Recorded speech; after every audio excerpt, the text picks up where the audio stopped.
Assalamualaikum warahmatullahi wabarakatuh. Berjumpa lagi dengan Bu Anti. Dalam pelajaran kimia kali ini kita akan membahas tentang kelarutan dan hasil kali kelarutan. Mari kita perhatikan dulu gambar berikut. Pada gelas yang berisi air, jika kita masukkan 1 sendok garam, kemudian kita aduk, maka apa yang akan terjadi? Betul sekali. Kristal garam ini pasti akan larut semuanya. Tapi bagaimana jika kita masukkan 5 atau 10 sendok? Kira-kira apa yang terjadi? Benar sekali, kristal garamnya akan ada yang tersisa atau akan terbentuk suatu endapan. Kenapa bisa demikian? Mari kita simak penjelasan berikut ini.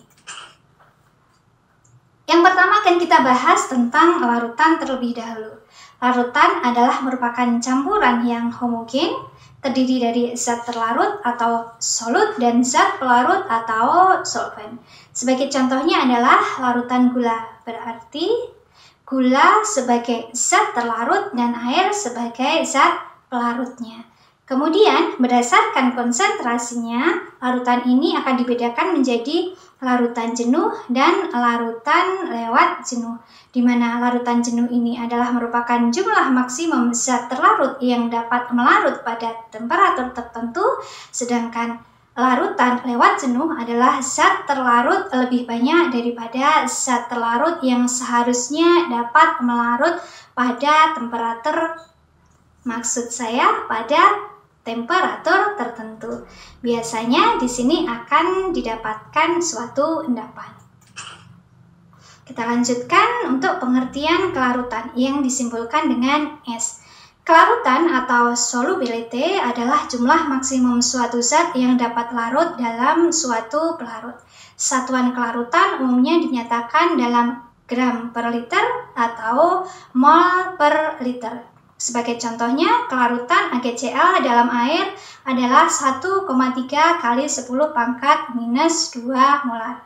Kemudian, kelarutan AgCl dalam larutan NaCl 0,1 molar adalah 1,7 kali 10 pangkat minus 2 molar. Kemudian, kelarutan CaOH 2 kali adalah 20 mg per 100 ml, maka berarti ini di dalam 100 ml larutan maksimal terdapat 20 mg CaOH 2 kali. Selanjutnya, besarnya kelarutan suatu zat ini dipengaruhi oleh beberapa faktor, yaitu yang pertama, jenis pelarut, di mana senyawa polar akan mudah larut dalam senyawa polar, misalnya adalah gula, alkohol, dan air. Kemudian senyawa nonpolar akan mudah larut dalam senyawa nonpolar, misalnya lemak mudah larut di dalam minyak. Kemudian faktor berikutnya adalah suhu, di mana kelarutan zat padat dalam air semakin tinggi bila suhunya dinaikkan. Adanya panas atau kalor mengakibatkan semakin renggangnya jarak antara molekul zat padat tersebut, sehingga merenggangnya jarak antara molekul zat padat menjadikan kekuatan gaya antar molekul tersebut menjadi lemah, sehingga mudah terlepas oleh gaya tarik-menarik molekul-molekul air. Kita lanjutkan hasil kali kelarutan atau kita singkat dengan KSP. Hasil kali kelarutan atau KSP ini dinyatakan sebagai hasil kali ion-ion dalam satuan molar dalam larutan jenuh dengan masing-masing konsentrasi berpangkatkan bilangan koefisiennya. Sebagai contohnya, yang pertama, AgI. Ketika kita ionkan akan diperoleh Ag plus ditambah dengan I minus. KSP AgI ini adalah, saya ulang, KSP AgI ini sama dengan konsentrasi Ag plus dikalikan dengan konsentrasi Ag minus. Maaf, maksud saya konsentrasi Ag plus dikalikan dengan konsentrasi I plus. Kemudian contoh yang kedua adalah PbCl2, di mana akan didapatkan ion Pb2 positif ditambah dengan 2Cl minus. Sehingga KSP PbCl2 adalah konsentrasi ion Pb2+ dikalikan dengan konsentrasi ion Cl- dipangkatkan 2.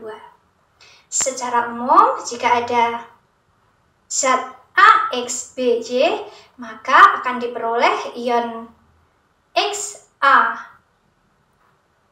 positif Y ditambah dengan YB minus X, sehingga KSP AXBY sama dengan konsentrasi A positif Y dipangkatkan dengan X dikalikan dengan konsentrasi B minus X dikalikan dengan pangkat Y. Contoh soal, tentukan KSP CaOH 2 kali jika diketahui konsentrasi CaOH 2 kali adalah 0,1 molar. Kita ionkan dulu untuk CaOH 2 kali. Akan dihasilkan ion Ca2+ ditambah dengan 2 ion OH-, di mana di sini untuk kelarutan CaOH 2 kali adalah S, dan kelarutan Ca2+ adalah S, dan kelarutan OH- karena di sini ada 2, berarti kelarutannya adalah 2S. Sehingga KSP CaOH 2 kali adalah konsentrasi Ca2+, kita kalikan dengan konsentrasi OH- pangkat 2. Sehingga diperoleh S dikalikan 2S pangkat 2 sama dengan 4S pangkat 3. Maka 4 dikalikan 10 pangkat minus 2, kita pangkatkan 3. Akan diperoleh hasil 4 kali 10 pangkat minus 6. Berikutnya adalah hubungan antara kelarutan dan KSP. Sebagai contohnya, senyawa Ag2CrO4 jika kita ionkan akan menjadi 2 ion Ag+ ditambah dengan ion CrO4 2-, sehingga untuk KSP-nya adalah konsentrasi Ag+ pangkat 2 dikalikan dengan konsentrasi CrO4 2-, sehingga di sini akan didapatkan 2S pangkat 2 dikalikan dengan S, maka hasilnya adalah 4S pangkat 3. Pengaruh ion senama. Perubahan kelarutan akibat ion senama. Kelarutan garam dalam larutan yang telah mengandung elektrolit lain dengan ion yang sama dengan salah satu ion garam tersebut akan lebih kecil dari kelarutan garam dalam air murni. Yang tidak berubah adalah KSP garam tersebut. Maka pengaruh ion adanya, maka pengaruh adanya ion sejenis adalah memperkecil kelarutan zat, dan makin besar konsentrasi ion sejenis akan makin kecil pula kelarutannya. Contoh soal, jika diketahui KSP AgCl adalah 2 kali 10 pangkat minus 10, maka tentukan A. Kelarutan AgCl dalam air murni, B. Kelarutan AgCl dalam larutan NaCl 0,1 molar. Berikut adalah jawabannya. Untuk yang A, kita ionkan dulu AgCl sehingga akan menghasilkan Ag+ ditambah dengan Cl-, di mana di sini untuk kelarutan AgCl adalah S, untuk ion Ag+-nya adalah S, dan untuk kelarutan Cl-nya adalah S, sehingga KSP AgCl sama dengan konsentrasi Ag+ dikalikan dengan konsentrasi Cl-, akan didapatkan 2 kali 10 pangkat minus 10 sama dengan S dikalikan S, sehingga akar 2 kali 10 pangkat 10 adalah sama dengan S, sehingga diperoleh bahwa S adalah 1,41 kali 10 pangkat minus 5 mol per liter.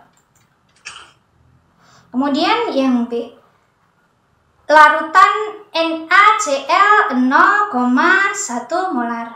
Kita ionkan dulu untuk AgCl-nya, maka akan diperoleh Ag+ dan Cl-.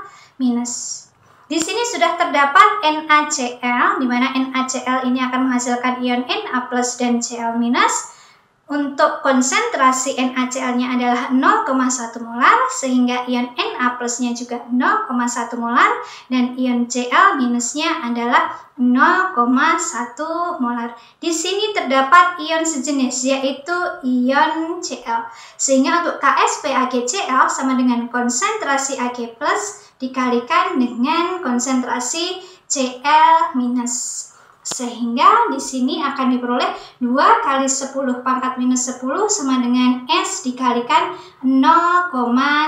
Kita dapat 0,1 ini karena sudah terdapat ion Cl minus dari NaCl sebesar 0,1 molar.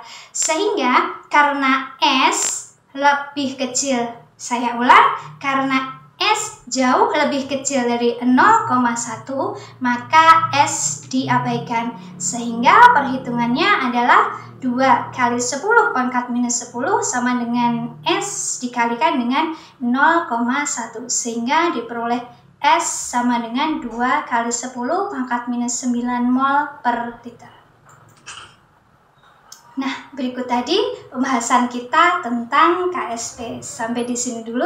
Sampai jumpa di video nanti berikutnya. Wassalamualaikum warahmatullahi wabarakatuh.